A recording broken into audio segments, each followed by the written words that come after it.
Oh, this is Barbara Ann Rosenberg, your roving reporter, and guess where I am? I'm back in Mexico for a change. Nevertheless, different parts of Mexico than we've taken you to in this past year. We're going to start out, because this is where we started, where we landed when we came from the US of A.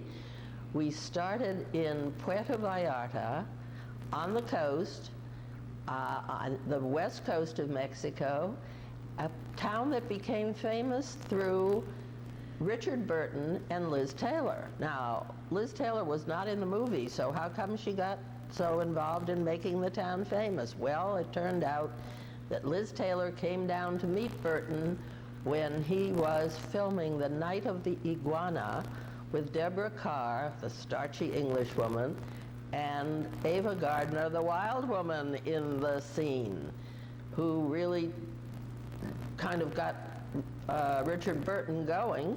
So we'll touch on that, and then we'll move to the Ruta De Independncia, the independence route, where all of the movement to secede from Spain, to come away from Spain, to leave Spain as a ruler, started. And it was Father Hidalgo, who you'll see his statue all over the place, in the town of Dolores Hidalgo, but we're going to visit other places along the Ruta de Independencia, the independence route, and take you to other cities, and you'll have a good time, I think. With me, I did, and I'm hoping that you will too. See that lovely boat coming in from Banderas Bay with Los Arcos there, called those great big stones, rocks, whatever you want to call them, that are the trademark of Puerto Vallarta. And as we're standing here, we're also overlooking Miss Maloya Bay, a tiny moon-shaped bay where there is a most beautiful hotel called La Jolla de Miss Maloya. Isn't that a romantic name for a hotel? Another view of Miss Maloya Bay, this time with the hotel, that very big one with the arcs in front of it, and you can see with the hills behind and the sea in front. All the way out, a wonderful restaurant out there at the tip where all kinds of weddings take place, overlooking the rocks, and where you can see boats and the Arcos, those wonderful rocks. And we'll go upstairs now, because as part of this property, there is a brand new restaurant that is just opened on the set of, it's where the set of The Night of the Iguana was filmed, and we think that John Huston lived up here too. You know, he was the director of the movie that put Puerto Vallarta on the map, called Night of the Iguana. It was made many years ago, but it's a classic and everybody still watches it. Now we're going up to see where that movie was actually filmed in the studio, and here with me today is a woman who was here at the time the movie was filmed and was a friend of the director. Is that correct? Well, I was really not just a friend of the director. I was married in that time to Guillermo Woolville Wolf, which he was the promoter of The Night of the Iguana. He's the one they brought. And now I'm Nellie Barquet. Nellie Barquet. Barquet. And it's lovely to meet you, Nellie. Let's go see what we find up the steps here on the set where there's now a restaurant. Wonderful. It's a lot of remembrances. Just going into the restaurant that is called the Night of the Iguana Bar restaurant, and it just opened. We're all going to go in there now. You'll have a chance to hook up with us again. And here are the stars. Of course, there's all kinds of memorabilia around here in the restaurant. And Ava Gardner and Richard Burton, the stars. And we'll talk to Nellie a little bit. She'll tell us what it was like when they were up here shooting the film and why they came way out here on top of this mountain where you have to be a mountain goat to get up here. And there's a typical photo of Richard Burton as he looked at that time and as he was in the film, sort of as a lapsed cleric, I think was the way the story was told. I'll have to go watch it right after this. And this is the kitchen at the restaurant for the Night of the Iguana. It surely wasn't here at the time the movie was made in 1960, but oh my, how things have changed. So this lovely place where we are having lunch was being built for John Huston to live in while he was directing the movie. But did you say he never actually lived here? No, it was never finished, the house itself. So where did he live? He lived in town at, I remember, at the Fondren's house in Okay. Casa Zaragoza. When, how did he get here every day? By boat, like everybody. Nobody can come except by boat. There was not a road. Everybody, everything was brought here. A nail or anything was brought by boat. All the tortillas? Everything. There were no road.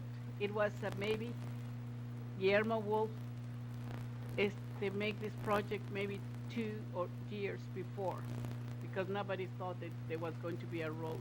But he made it. He did it. He did it. That's very exciting, and I understand that Guillermo Wolf is still alive and is still making houses. Yes. And very beautiful. One of them is over $1 million here. Yes, Very he close just to here. finished a compound, beautiful, at the marina, 85 condos and 16 gorgeous houses. They all sold. If you want to buy one, there's no one left. Well, And how he much just were finished. they? 1,500,000 the ones at the beach, 650, 850, all depends on the house. Isn't that too bad? We missed them folks in Philadelphia. Otherwise, we'd all come here to Puerto Vallarta and buy Mr. Wolf's houses. Too bad we missed him. We'll have to wait for the next one.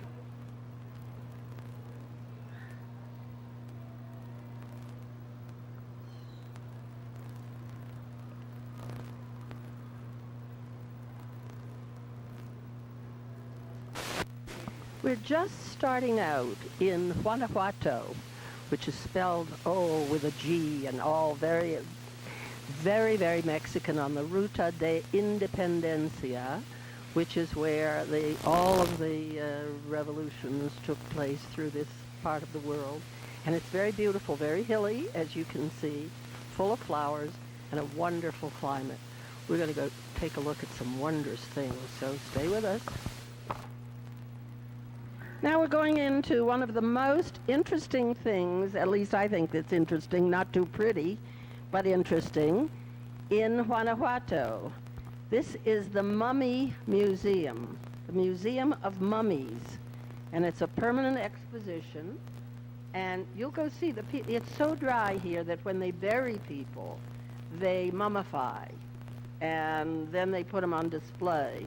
I don't think I'd like it too much, but nevertheless, here it is. We'll go take a peek at how they look. And you can see here, it's so dry, as I said, the area, the ground, that even the clothes people were wearing are preserved for hundreds of years. They don't, as I said, they don't look too pretty, but then I don't think any of us will when we're this old and have lived this or have been remains this long. This guy even has his teeth. He looks like he's just had a quick drink and dropped off. Oh well, let's go take a look at them in their native habitat, not behind glass. And here are the little vaults. Well, they're not so little. The vaults where people are interred. And when they run out of space in here, they remove them, and some of them are put on display inside, as you saw. It's interesting because of the dry, clear air here, but what can I say? Not much more.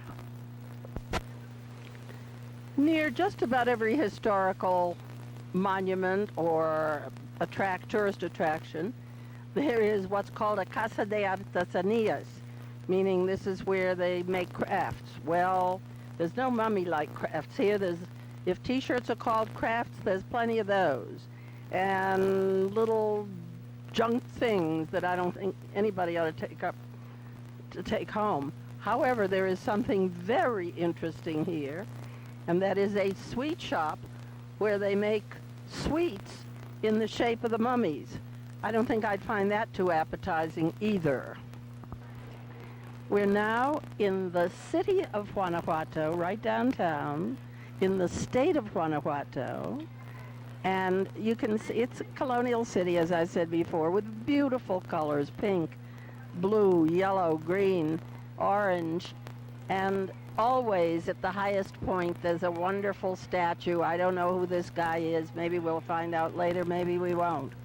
But a wonderful, wonderful church here to opposite us.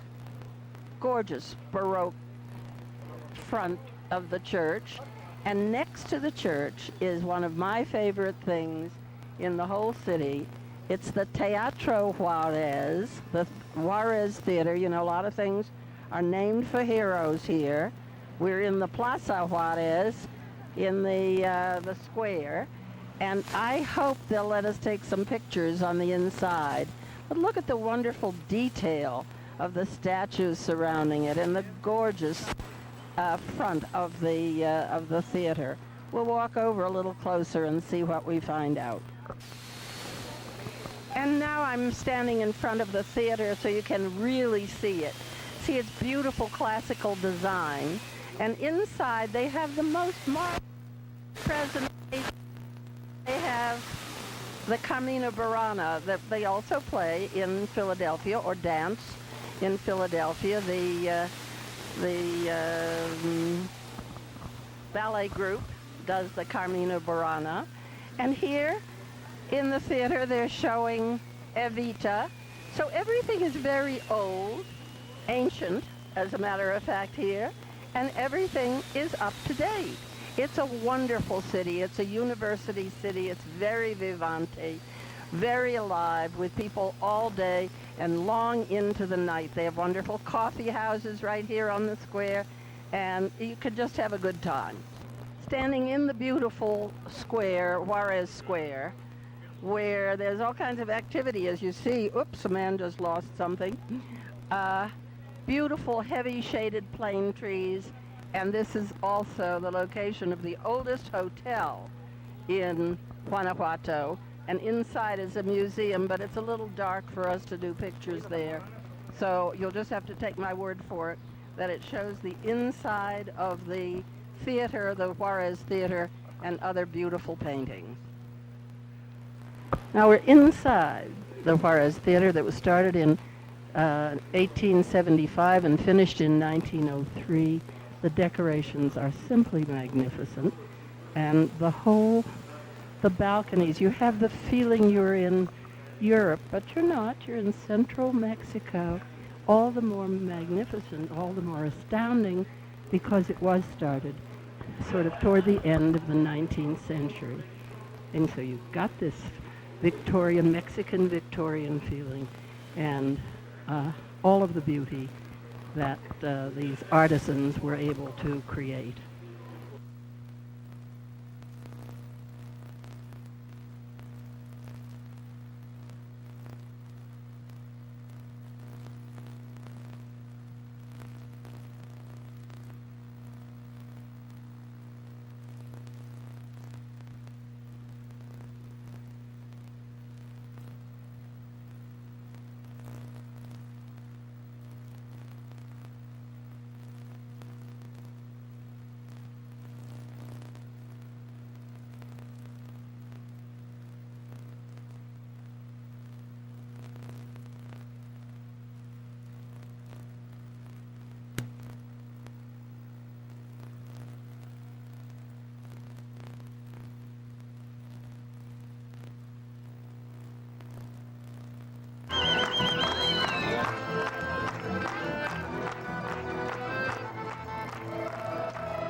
fondo de la guía es el metal, y en el fondo de los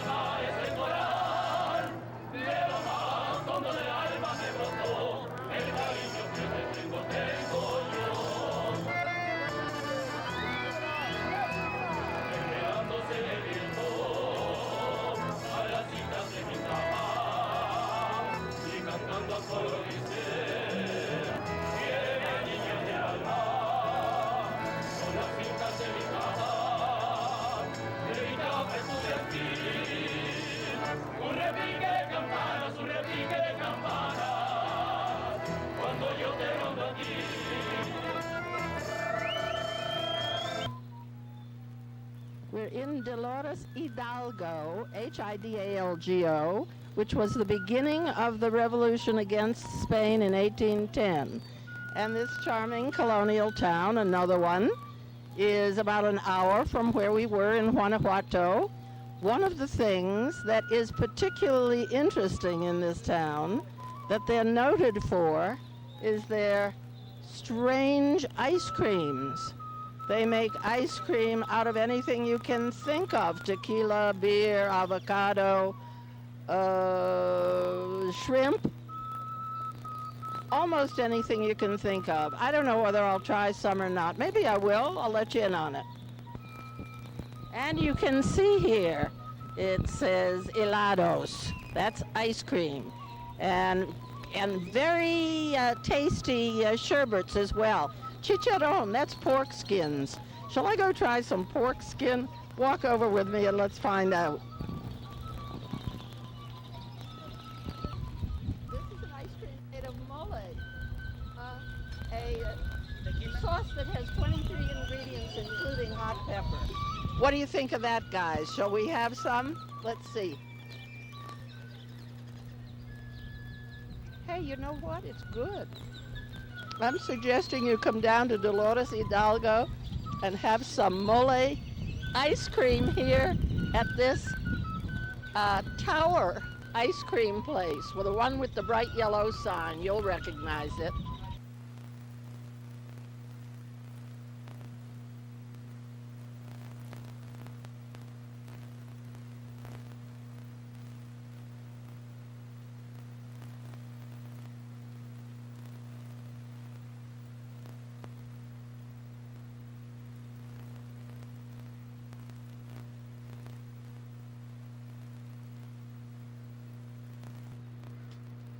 We are now in San Miguel Allende, town that was founded about the 16th century, and dedicated to the Archangel Michael. That's why San Angel, angel in Spanish.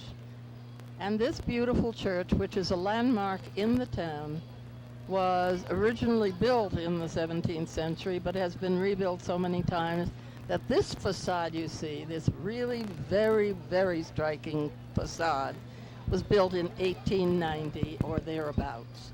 The whole town is a mecca for artists and writers and musicians. They come here for the clear, dry air. They come here for the wonderful architecture.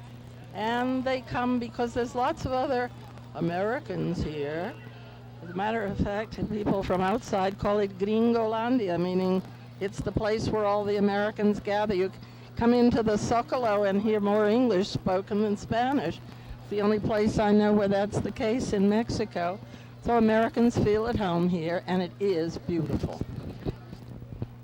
See, it is these colorful buildings, these colorful colonial buildings that makes people fall in love with San Miguel Allende. And people flock here from really all over the world, not just the country. And little hotels such as this Posada de San Francisco, the Hotel of San Francisco, is the kind of place where they like to come and sit on the square and sing. The sky is so gorgeous here, and these trees point up to the sky. It's a very colorful and beautiful part of Mexico. Again, a magnificent sky just seen from the other side of town. We walked not even 5 minutes away, and here is this sky with the clouds hanging low and the wonderful jacaranda blooming, that tree, that purple tree ahead of us, and an old wall that's left partially there so you get the feeling of what 16th century wall was like, and all these lovely little restaurant bars, and you see a different view of what the town is like. This is where more of the people live. Here, if you read these ads on the bulletin board, you get a sense of what it was like. It was for rent in English, for rent, for sale, exceptional value, house for rent, yoga, excellent price, greatly discounted, and one in Spanish, really fascinating. This is Mexico, but a different part of Mexico. And this is inside the Posada Carmina, a restaurant just off the main square. And you see here's an orange tree, and here's tumbling vines, and it's just beautiful. You can understand why Americans and other people are drawn here.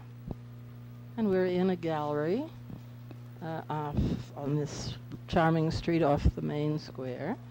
And these are several artists' work, I guess. It's called the Galleria Artenea.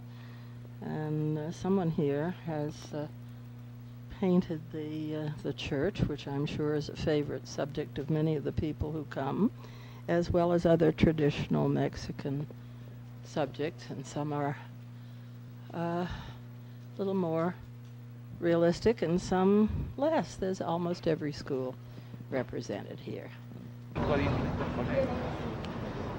tal vez se enganchan nosotros. Es interesante. ¿No? Sí, claro. ¿Podés decirle? Claro.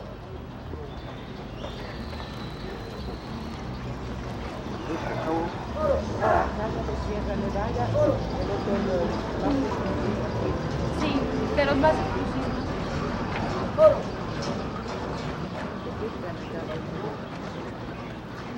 de este lado está, para allá arriba está Sierra Nevada. Well, here I am back at the church again, the church for which the town was named, San Miguel Allende, and there's the Archangel Michael behind me. And who do I have here? A gentleman from? Provincetown, Massachusetts. Wonderful. And do you want to tell us your name? Yes, my name is Billy Van Nortwick. Billy Van Nortwick. What are you doing here? I've been here for 12 years. What brought you here? A neighbor suggested one winter, rather than spending the winter in New England, that I might enjoy it here, and I've been here ever since. Winter and summer? I go back to New England in the spring and the fall. Very nice indeed. See, it's not a bad life these folks have here in San Miguel. What do you love about it? The weather. Uh-huh. The people.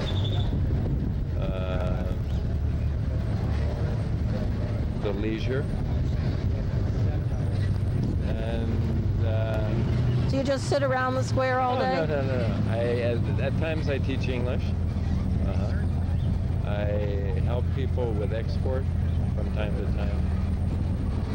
And I travel in Mexico. And it's not a bad life, as he said. It's a very good life. Good. All right, now you've had an opportunity to see what the Ruta De Independncia was all about. You've seen Father Hidalgo, you've seen Dolores Hidalgo, the town where all this foment took place, and I hope you'll get there because of the wonderful ice creams. Who ever heard of chili ice cream? And, oh, I don't know, lots of things that we don't have here for sure. But the, let's see, what is it called? The mole ice cream, I thought was really outstanding. So I hope you'll make it there to buy the beautiful pottery and to eat the wonderful ice cream. And then to other of the towns along the Ruta, and you'll have a good time. We always do when we're in Mexico. I hope you do too. This is Barbara Ann Rosenberg, your roving reporter. Until next time, I think we're going to Alaska. Come with us.